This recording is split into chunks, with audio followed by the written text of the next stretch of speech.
Kuya. Manang kapikalan basta magdiop.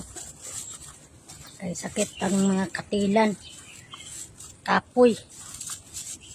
Pero pag nasa bahay, dili kapoy. Isang linggo. Kahit trabaho. Pwede man ka makalingkod. Pero pag linggo kasi, pag mag-off ako, nasa bahay lang, di rin ako makapagpahinga ng maayos kasi bakit? Yung mga alaga kong pusa gustong papasok sa kwarto ko. Kaya kinaskas-kas nila yung pintuan ko. Kaya ganun pa rin. Hindi pa rin ako makapagpahinga. Tapos na-stress ako pag nakikita ko yung mga kalat nila. Ganun pa rin. Gagalaw ka pa rin. Kaya ano na lang.